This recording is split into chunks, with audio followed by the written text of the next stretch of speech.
സംഖ്യാപുസ്തകം അധ്യായം 6.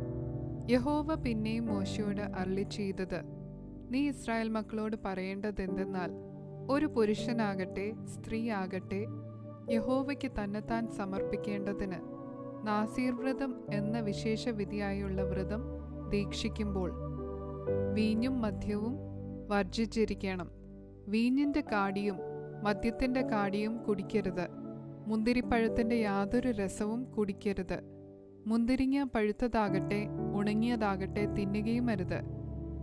തന്റെ നാസീർ വ്രത കാലത്ത് ഒക്കെയും കുരു തൊട്ട് തൊലി വരെ മുന്തിരിങ്ങ കൊണ്ട് ഉണ്ടാക്കുന്നതൊന്നും അവൻ തിന്നരുത്. നാസീർ വ്രത കാലത്തൊക്കെയും ക്ഷൗരക്കത്തി അവന്റെ തലയിൽ തൊടരുത്. യഹോവയ്ക്ക് തന്നെത്താൻ സമർപ്പിച്ചിരിക്കുന്ന കാലം തികയുവോളം അവൻ വിശുദ്ധനായിരിക്കണം. തലമുടി വളർത്തേണം. അവൻ യഹോവയ്ക്ക് തന്നെത്താൻ സമർപ്പിച്ചിരിക്കുന്ന കാലത്തൊക്കെയും ശവത്തിന്റെ അടുക്കൽ ചെല്ലരുത്.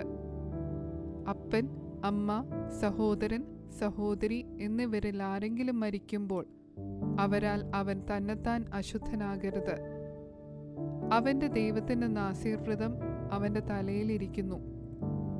നാസീർ വ്രത കാലത്തൊക്കെയും അവൻ യഹോവയ്ക്ക് വിശുദ്ധനാകുന്നു. അവന്റെ അടുക്കൽ വെച്ച് വല്ലവനും പെട്ടെന്ന് മരിക്കുകയും അവന്റെ നാസീർ വ്രതമുള്ള തലയെ അശുദ്ധമാക്കുകയും ചെയ്താൽ അവൻ തന്റെ ശുദ്ധീകരണ ദിവസത്തിൽ തല ക്ഷൗരം ചെയ്യണം. 7-ാം ദിവസം അവൻ ക്ഷൗരം ചെയ്യണം. 8-ാം ദിവസം അവൻ 2 കുറുപ്രാവിനെയോ 2 പ്രാവിൻ കുഞ്ഞിനെയോ പുരോഹിതന്റെ അടുക്കൽ സമാഗമന കൂടാരത്തിന്റെ വാതിൽക്കൽ കൊണ്ടുവരണം.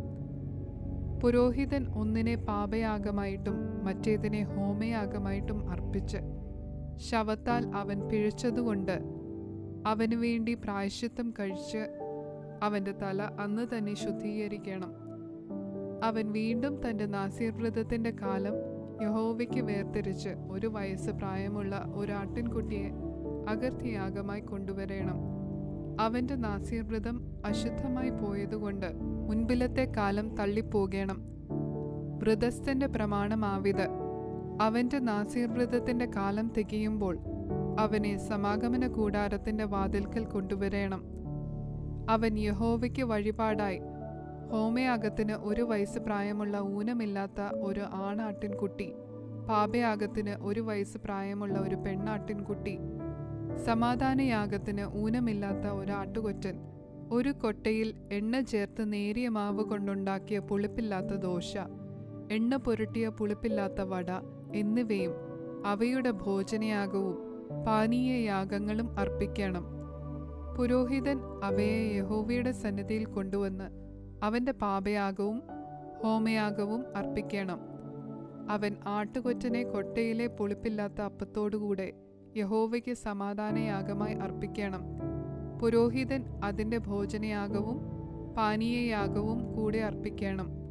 പിന്നെ വ്രതസ്ഥൻ സമാഗമന കൂടാരത്തിന്റെ വാതിൽക്കൽ വെച്ച് തന്റെ വ്രതമുള്ള തല ക്ഷൗരം ചെയ്ത് തന്റെ വ്രതമുള്ള തലമുടിയെടുത്ത് സമാധാനയാഗത്തിന് കീഴുള്ള തീയിൽ ഇടണം. വ്രതസ്ഥൻ തന്റെ വ്രതമുള്ള തല ക്ഷൗരം ചെയ്ത ശേഷം പുരോഹിതൻ ആട്ടുകൊറ്റന്റെ വേവിച്ച കൈക്കുറകും കൊട്ടയിൽ നിന്നും പുളിപ്പില്ലാത്ത ഒരു ദോശയും പുളിപ്പില്ലാത്ത ഒരു വടയും എടുത്ത് അവയെ വ്രതസ്ഥന്റെ കയ്യിൽ വെക്കണം. പുരോഹിതൻ അവയെ യഹോവയുടെ സന്നിധിയിൽ നീരാജനം ചെയ്യണം. ഇത് നീരാജനം ചെയ്ത നെഞ്ചോടും ഉദർച്ച ചെയ്ത കൈക്കുറകോടും കൂടെ പുരോഹിതനു വേണ്ടി വിശുദ്ധമാകുന്നു. അതിന്റെ ശേഷം വ്രതസ്ഥന് വീഞ്ഞു കുടിക്കാം. നാസീർ വ്രതം ദീക്ഷിക്കുന്ന വ്രതസ്ഥന്റെയും അവൻ തന്റെ പ്രാപ്തി പോലെ കൊടുക്കുന്നത് കൂടാതെ തന്റെ നാസീർ വ്രതം ഹേതുവായി യഹോവയ്ക്ക് കഴിക്കേണ്ടുന്ന വഴിപാടിന്റെയും പ്രമാണം ഇത് തന്നെ. അവൻ ദീക്ഷിച്ച വ്രതം പോലെ തന്റെ നാസീർ വ്രതത്തിന്റെ പ്രമാണത്തിന് അനുസരണയായി തന്നെ അവൻ ചെയ്യണം.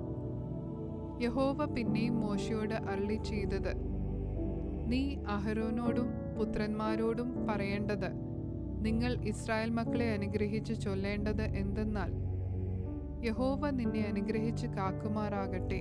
യഹോവ തിരുമുഖം നിന്റെ മേൽ പ്രകാശിപ്പിച്ച് നിന്നോട് കൃപയുള്ളവനാകട്ടെ.